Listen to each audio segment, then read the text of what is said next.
નમસ્કાર મિત્રો, સ્વાગત છે તમારું આપણી આ યુટ્યુબ ચેનલમાં જેનું નામ છે ગુજરાતી જીકેની જમાવટ.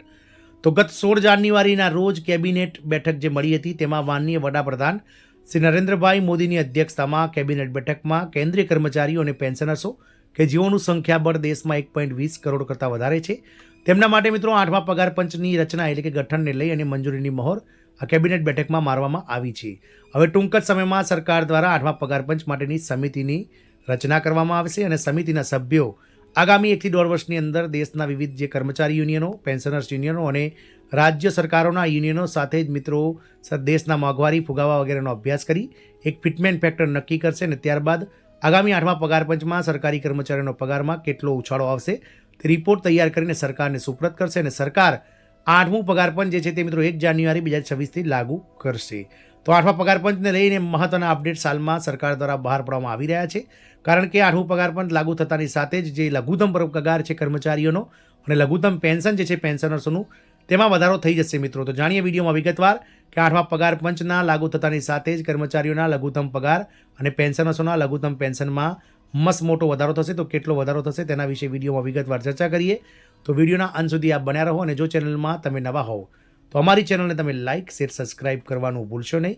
સાથે જ બાજુમાં રહેલું બેલ આઇકોન દબાવીને ઓલ નોટિફિકેશન ઓન કરી લો, જેથી કરીને ચેનલ પર મૂકવામાં આવતા આવા સરકારી કર્મચારીઓ, પેન્શનર્સો, યોજનાઓ વગેરેના લગતા પરિપત્રો અને ભરતીઓના પરિણામ અને ભરતીઓ વિશેનું નોટિફિકેશન તમને અમારી ચેનલના માધ્યમથી ઉપલબ્ધ થઈ જાય.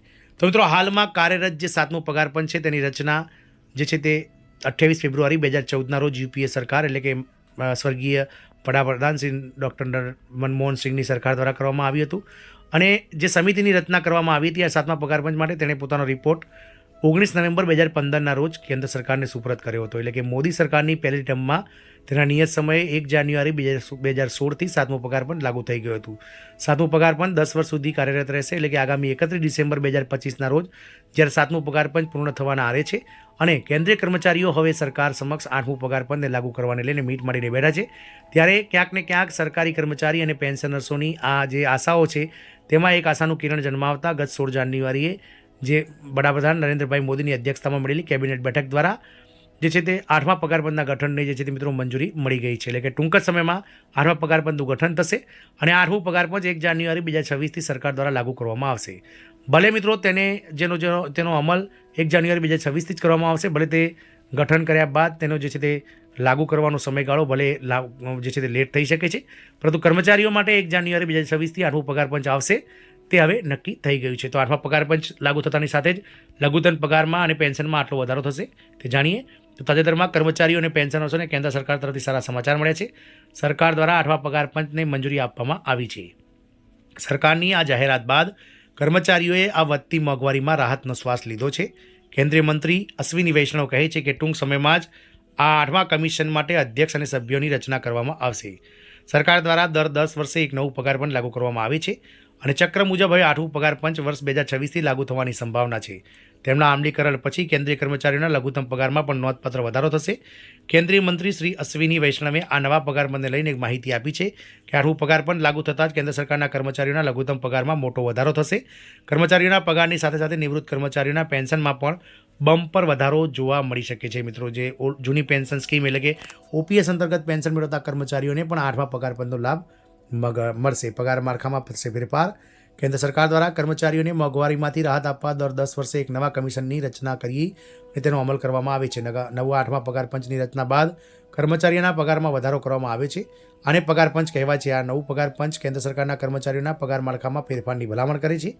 અગાઉ 7મા પગાર પંચની રચના ફેબ્રુઆરી 2014માં કરવામાં આવી હતી, પરંતુ આ પંચની ભલામણોને 1 જાન્યુઆરી 2016ના રોજ લાગુ કરવામાં આવી હતી, જેના કારણે કર્મચારીઓનો લઘુત્તમ પગાર જે છઠ્ઠા પગાર પંચમાં 7,000 રૂપિયા હતો તેમાં 2.57 ગણો વધારો કરી અને સરકાર દ્વારા 18,000 રૂપિયા લઘુત્તમ પગાર કરવામાં આવ્યો હતો. હવે 7મા પગાર પંચનો કાર્યકાળ ડિસેમ્બરમાં જ્યારે પૂર્ણ થવાના આરે છે, આવી સ્થિતિમાં એવું માનવામાં આવે છે કે આ નવા પગાર પંચે આગામી વર્ષ એટલે કે 1 જાન્યુઆરી 2026થી તેનો રિપોર્ટ સોંપવો પડશે અને તે પછી તે અમલમાં આવશે.